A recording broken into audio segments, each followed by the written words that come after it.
அஸ்ஸலாமு அலைக்கும் வரஹ்மத்துல்லாஹி தஆலா பரகாத்துஹு. இன்னைக்கு எந்த டாபிக் பற்றி பேச பார்த்தோன்னா துன்புறுத்தல் அப்படின்னு சொல்லி அந்த ஒரு டாப்பிக்கில் தான் பேச போகிறேன். இன்ஷா அல்லாஹ் வந்து இந்த புக்கை வந்து நிறைய படிங்க. டாப்பிக்குள்ளே போகும். நபி ஸல்லல்லாஹு அலைஹி வஸல்லம் அவர்கள் வந்து பகிரங்க அழைப்பு வெளிப்படையாக வந்து தொடர்ந்து வந்து பல மாதங்களாக வந்து இஸ்லாம் அழைப்பு விடுறாங்க. இஸ்லாம் அழைப்பு விட்டுருக்கும் போது எதிரிகள்லாம் வந்து நிறைய வந்து தடுப்பு முயற்சிகள்லாம் வந்து செஞ்சுட்டு இருந்தாங்க. இஸ்லாம் ஏற்கக்கூடாது அப்படின்னு சொல்லிட்டு அனைத்தும் வந்து தோல்வியில் வந்து முடிஞ்சிச்சு. அதனால வந்து எப்படி வந்து அவங்க கையாளுறாங்க அப்படின்னு பார்த்தோன்னா வந்து பல வழிமுறைகள்லாம் வந்து எவ்வித பயனும் இல்லை. அவங்க வந்து நிறைய தடுக்கணும்னு சொல்லி முயற்சி பண்ணி பார்த்தாங்க. ஆனால் வந்து அவங்களுக்கு எல்லாமே வந்து ஃபெயிலியர் ஆயிடுச்சு. இஸ்லாம் வந்து ஏற்கக்கூடாது எல்லாரும் அப்படின்னு சொல்லிட்டு நிறைய கையாண்டாங்க. அதெல்லாம் வந்து தோல்வி அடைஞ்சிச்சு அப்படிங்கிறது கொஞ்சம் கொஞ்சமாக தெரிய ஆரம்பிச்சதுக்கப்புறம் அடுத்த கட்ட நடவடிக்கை என்ன எடுக்காங்கன்னா வந்து சமூக தலைவரும் சரி எஜமானரும் சரி தன்னுடைய ஆளுமைக்கு கீழுள்ளவர்கள் அடிமைகளாக இருப்பாங்களே அவங்கள வந்து இஸ்லாம் தழுவுனாங்க அப்படின்னா வந்து அவங்க வந்து நம்ம துன்புறுத்தணும் அப்படின்னு சொல்லி அவங்க வந்து முடிவெடுக்கிறாங்க.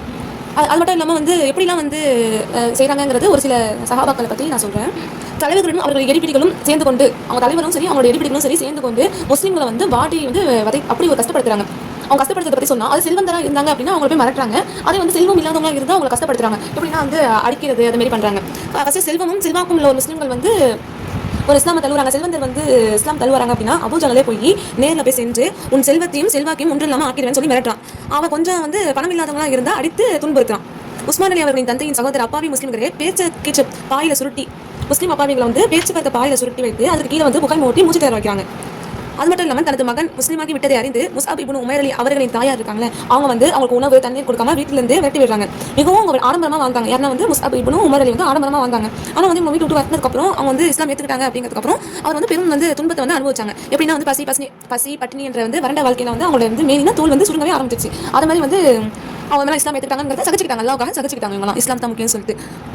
அது மட்டும் இல்லாமல் வந்து சுஹைப் இப்னு சினான் அலி அந்த நினைவே இழுக்கிற அளவுக்கு அவங்க வந்து கான்ஃபிடன்ஸே இல்லாத அளவுக்கு கடுமையாக வந்து தாக்கப்பட்டாங்க. அது மாதிரி தான் வந்து தாக்கியிருக்காங்க. அது மட்டும் இல்லாமல் பிலால் அலி அவர்கள் வந்து உமையா இப்னு கலப்படி அடிமையாக தான் இருந்திருக்காங்க. பிலால் அலி அவர்கள் வந்து உமையா இப்னு கலப்படி அடிமையாக இருந்தாங்க. பிலால் அலி அவர்கள் கழுத்தில் வந்து கயிற்றை கட்டிக்கிட்டு சிறுவர்கள் கையில் வந்து கொடுத்துருவாங்க. யாரும் உமையா சிறுவர்கள் வந்து அவங்க வந்து மக்காவில் வந்து கரடு முன்னாடி மலைப்பாதையில் வந்து இழுத்து செல்வாங்க. அந்த கயிற்றோட அடையாளமே வந்து பிலால் அலி அவர்கள் கழுத்தில் வந்து பதிஞ்சிருக்குமா. அப்படி இருந்தால் வந்து அகது என்று சொல்லுவாங்களாம். அகதுனா இறைவன் ஒருவனே அப்படின்னு சொல்லி அது கருத்தும். அகதுனே சொல்லி கொடுப்பாங்க. அப்படி இழுத்து போனாலும் அப்படி அவ்வளோ கஷ்டத்தை தாங்கிட்டு இருந்தாலும் வந்து அல்லா ஒருவனே தான் சொல்லிட்டு இருக்காங்க. சில வேளைகளை வந்து உமையா வந்து பிலால வந்து மிக இறுக்கமா வந்து ரொம்ப டைட்டா வந்து அந்த கையால கட்டி தடியால வந்து அடிப்பாங்களாம், கடுமையா தாக்குவாங்களாம். பிறகு வந்து சூரிய வெப்பத்துல வந்து போடுவானா, உணவு அளிக்காம வந்து அவங்க பசியால வந்து துடிக்க வைப்பானா. சுட்டெரிக்கும் சூரிய வெப்பத்தில் வந்து பாலைவன மணலில் வந்து கிடத்தி அவங்க அப்படியே போட்டு அவங்க நெஞ்சு மீது வந்து பாறைகளை தூக்கி வைப்பானா. அப்போ வந்து பிலால் அலியை நோக்கி அல்லாவின் மீது ஆணையாக நீ சாக வேண்டும் என்று அந்த உமையா சொல்லுவானா. நீ வந்து சாகணும் அப்படின்னு சொல்லிட்டு. அது மட்டும் இல்லாமல் முகமதின் மார்க்கத்தை நிராகரித்து நீ நாட்டு உச்சாவை வந்து நீ வணங்கணும் அப்படின்னு சொல்லுவானா. அதுவரை இப்படி தான் நீ வந்து இருப்பா அப்படின்னு சொல்லி பிலால் அலியை பார்த்து உமையா வந்து சொல்றான். உன்னை வந்து விடவே மாட்டேன்னு சொல்லி சொல்றான். அதுக்கு பிலால் அலி சொல்றாங்க அகத் அல்லா ஒருவனே என்று சொல்லிக்கொண்டே இந்த அகது என்ற வார்த்தையை விட உனக்கு ஆலோசனை உண்டு பண்ண வேறு ஏதாச்சும் ஒரு வார்த்தை தெரிஞ்சிச்சுன்னா நான் அதே கூறுவேன்னு சொல்லி சொல்றாங்க. ஒரு நாள் வந்து பிலால் அலி வந்து இந்த மாதிரி கஷ்டப்படுறாங்களே, இது மாதிரி சித்திரவதைக்கு உள்ளாக்கிட்டாங்கன்னு சொல்லி அவர்கள் வந்து கடந்து சென்ற அபூபக்கர் அலி அவர்கள் வந்து ஒரு ஹபசி அடிமையை வந்து கிரயமாக கொடுத்து பிலால் அலி அவர்களை வந்து வாங்கி உரிமை விட்டாங்கன்னு சொல்லி சொல்றாங்க. அப்படி இல்லைன்னா சில பேர் என்ன சொல்றாங்க வந்து 5 அல்லது 7 ஊசியா வெள்ளிக்கு பகரமாக வாங்கி உரிமை விட்டாங்கன்னு சொல்லி சொல்றாங்க. அபூபக்கர் அலி அவர்கள் வந்து அவங்க வந்து உரிமை விட்டாங்க அப்படி சொல்றாங்க. உரிமை விட்டாங்கன்னா அவங்க வந்து அடிமையை வந்து ரிலீஸாக ஒரு ஃப்ரீடமாக வந்து ஆக்கிடுறாங்க அபூபக்கர் அலி. அம்மார் இப்னு யாசிர் அலி அவர்களின் தகப்பனார் யாசிர், தாயார் ஹுமையா ஆகிய மூவரும் வந்து யாருக்கு வந்து அடிமையாக இருப்பாங்க அப்படின்னா வந்து மக்கஜும் கிளையை சேர்ந்து அபு ஹுதைபா இப்னு முகீரா என்பவை அடிமையாக இருந்தார். இவங்க 3 பேரும் இருக்காங்க. மூவரும் வந்து இஸ்லாத்தை தழுவுனாங்கிறதுக்காக அந்த அபூஜஹல் தலைமையில் ஒரு கூட்டம் வந்து அப்தாக என்ற இடத்துக்கு அழைத்து சென்று மதிய வேளையில் சுடுமணலில் கிடத்தி கடுமையாக டார்ச்சர் பண்ணியிருக்காங்க அவங்கள மூவரையும். இதை கண்டு நபி ஸல்லல்லாஹு அலைஹி வஸல்லம் அவர்கள் சொல்றாங்க, யாசிரின் குடும்பத்தாரே பொறுமையை மேற்கொள்ளுங்கள், உங்களுக்கு வந்து சொர்க்கம் வாக்களிக்கப்பட்டுள்ளது என்று ஆறுதல் கூறினார்கள். நிராகரிப்பவரின் வேதனையாலே வந்து யாசிர் வந்து இறந்துட்டாங்க. அவங்க வயது முதிர்ந்த இயலாதவராக இருந்த அம்மாரின் தாயார் சுமையா பின் கையாத் அலி அவர்களை அபூஜஹல் அவங்க வந்து பெண்ணுறுப்புல வந்து ஈட்டியால குத்தி கொலை செய்தான். இவங்க தான் வந்து இஸ்லாத்திற்காக கொல்லப்பட்ட முதல் பெண்மணி. ஃபர்ஸ்ட் யாருன்னா வந்து யாசிர் அலி, அவங்களோட அத்தா, அவங்க அம்மா, இவங்க 3 பேரும் வந்து அடிமையா இருக்காங்க. இவங்களை வந்து ரொம்ப டார்ச்சர் பண்ணி சித்திரவதை செஞ்சுட்டு இருக்காங்க. சித்திரவதை செஞ்ச போது ஒருத்தவங்க வந்து அந்த சித்திரவதையிலே வந்து இறந்துடுறாங்க. இன்னொருத்தவங்க வந்து அவங்க அம்மா வயது முதிர்ந்த இயலாதவராக இருக்கிறவங்க அம்மாவை வந்து அபூஜஹல் வந்து என்ன பண்ணிட்டான், வயது முயன்ற ஏழாவராக இந்த அம்மாரின் தாயாரான சுமையா பின் கத்தாப் அலி அவர்களை அபூஜஹல் வந்து பெண்ணுறுப்புல வந்து ஈட்டியால குத்தி கொலை செஞ்சான். இவங்க தான் வந்து இஸ்லாமுக்காக கொல்லப்பட்ட முதல் பெண்மணி ஆவார். அதுக்கப்புறம் என்னன்னா அவங்களோட மகன் இருக்காங்க. அவங்க மகன் வந்து பாலைவன சுடுமணலில் வந்து கிடத்தி நெஞ்சின் மீது பாரங்களை வைத்து நினைவு இருக்கிற அளவுக்கு தண்ணீரில் முழுகடிச்சு அது மாதிரிலாம் வந்து சித்திரவதை செஞ்சாங்க. நீங்க வந்து முகமது வந்து திட்டணும்னு சொல்லி இந்த நிராகரிப்பு சொல்றாங்க. நாத்து உஜாவை தான் நீங்க வந்து புகழணும்னு சொல்றாங்க.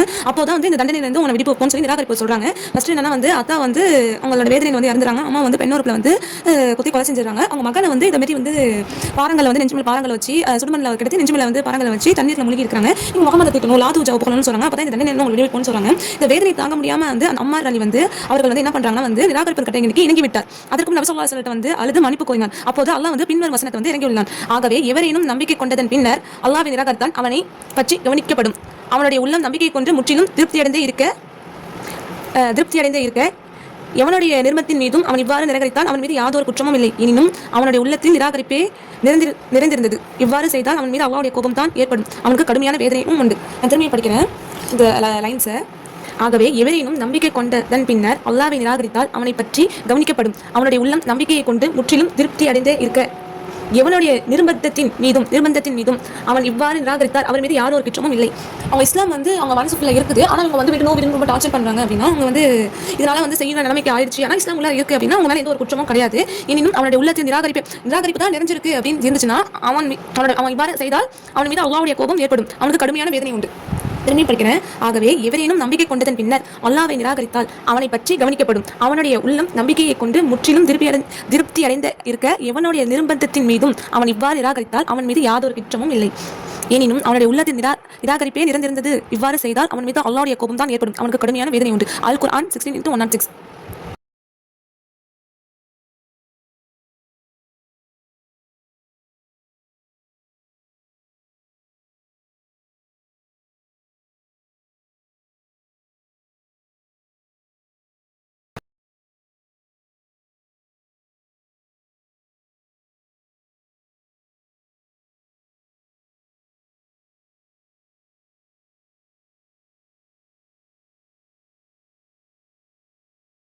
துன்புறுத்தல் அப்படிங்கிற ஒரு டாப்பிக்ல இது செகண்ட் பார்ட் 2 அப்படின்னா அதே டாபிக் கீழே தான் வருது. ஆனால் நான் கொஞ்சம் வீடியோ அப்லோட் பண்ணுறேன். ஏன்னா வந்து டக்குன்னு வந்து வீடியோ வந்து சென்ட் ஆக மாட்டேங்குது, லேட் ஆகுது. அதனால நான் கொஞ்சம் வீடியோ வந்து ரிலீஸ் பண்ணிட்டு இருக்கேன்.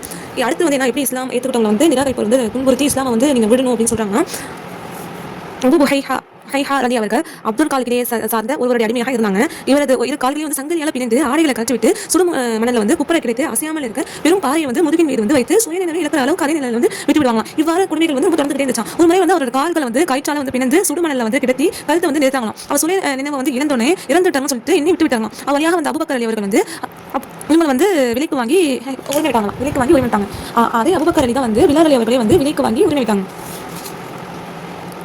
கபாப் இப்னு அரத் அலி அவர்கள் வந்து உம்மு அம்மார் என்ற பெண்ணின் அடிமையாக இருந்தாங்க. அவங்க வந்து என்ன பண்ணாங்கன்னா கொள்ளர் பணி செய்பவராக இருந்திருக்காங்க. அவங்க இஸ்லாம் தலைவியதை அறிந்த அந்த எஜமானி பழுக்க காய்ச்சப்பட்ட இரும்பால் அவர்கள் தலையிலே சரி முதுகுலையும் சரி சூடு வச்சுட்டு முகமதின் மார்க்கத்தை விட்டுவிடு என்று கூறுவாங்க.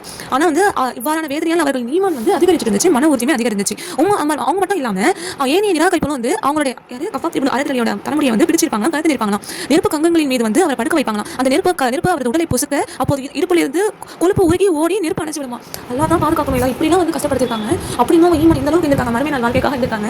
அப்படிலாம் இருக்காங்க. நம்மளோட ஈமானம் வந்து அதிகரிக்கணும். நம்மளுக்கு வந்து உண்மை மட்டும் இல்லாமல் மறுமையிலும் நம்ம நிறைய வந்து அல்லாஹ் ஒருவன் தான் அப்படின்னு சொல்லி வரணும். லா இலாஹ இல்லல்லாஹ் முஹம்மது ரசூலுல்லாஹ் ஒரு அல்லாஹ் ஒருவன் நினைச்சு நம்ம ஈமான் கொண்டு நம்பிக்கையோட இருந்து நம்ம வாழணும். மறுமை வாழ்க்கையில் வெற்றி பெறணும்.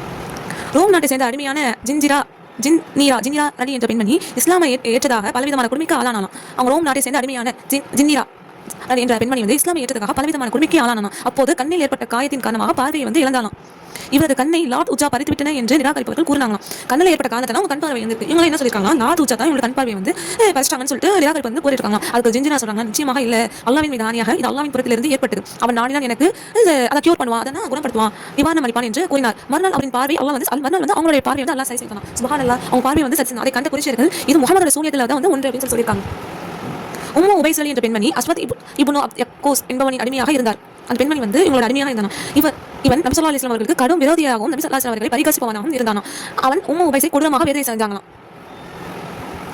அமர் இப்னு அதி என்பவனின் அடிமை பெண்ணும் இஸ்லாமை ஏற்றார். அவரை வந்து ஒரு இஸ்லாமை ஏற்காம இருந்தாங்க. உமர் அலி வந்து ஸ்டார்டிங் இஸ்லாம் ஏற்கிறதுக்கு முன்னாடி அவங்க வந்து டயர்ட் ஆகிற அளவுக்கு அவங்க சாட்டியால அடிச்சுட்டு நீ மரணிக்கும் வரை உன்னை நான் விட மாட்டேன் அப்படின்னு சொல்லியிருக்காங்க. அதுக்கு பெண்மணி அப்படியே உனது இறைவனும் உன்னை தண்டிப்பான் என்று கூறுவார். உமர் அலி வந்து அதுக்கப்புறம் இஸ்லாம் ஏற்றதுக்கப்புறம் அவங்க ஏற்றுப்பாங்க. இன்ஷால்லா வந்து அந்த உமர் அலி இஸ்லாம் ஏற்றுக்கிறதுக்கு நீங்கள் வந்து அந்த புக்கில் படிச்சு பாருங்க, இருக்கும், இந்த புக்கில் இருக்கும்.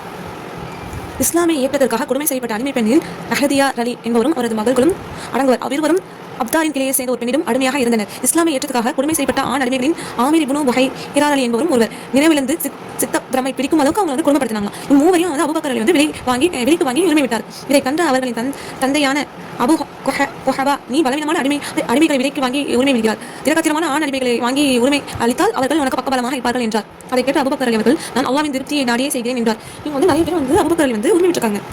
அல்லாஹ் அவர்களை புகழ்ந்தும் இஸ்லாமின் எதிர்களை இகழ்ந்தும் அடுத்துள்ள வசனங்களை இறக்கினார். மக்காவாசிகளே, குழந்து விட்டெறியும் நெருப்பை பற்றி நான் உங்களுக்கு அச்சமூட்டி எச்சரிக்கை செய்கிறேன். மிக துர்பாக்கியமுடையவனே தவிர மற்றவனும் அதற்கு செல்ல மாட்டார், அதற்குள் செல்ல மாட்டார். அவன் தம் வசனங்களை பொய்யாக்கி புறக்கணித்து விடுவான். யார் நரகத்துக்கு போவாங்களா, நிராகரிக்கிறவங்க தான் வந்து போவாங்க, மற்ற யாரும் அதுக்குள்ள போக மாட்டாங்க. அவன் தான் வந்து தன் வசனங்களை வந்து பொய்யாக்கிறான்னு சொல்லி சொல்றாங்க. இவ்வசனத்தில் கூறப்பட்ட துர்பாக்கியமுடையவன் உமையாவையும் அவனுடைய வழியில் முஸ்லிம்களை கொடுமைப்படுத்தியவர்களும் ஆவார். இறையச்சம் உள்ளவர்கள் தான் அதிலிருந்து தப்பித்துக் கொள்வார். அவர் பாவத்திலிருந்து தன்னை பரிசுத்தமாக்கிக் கொள்ளும் பொருட்டு தன்னுடைய பொருட்களை தானமாக கொடுப்பார்.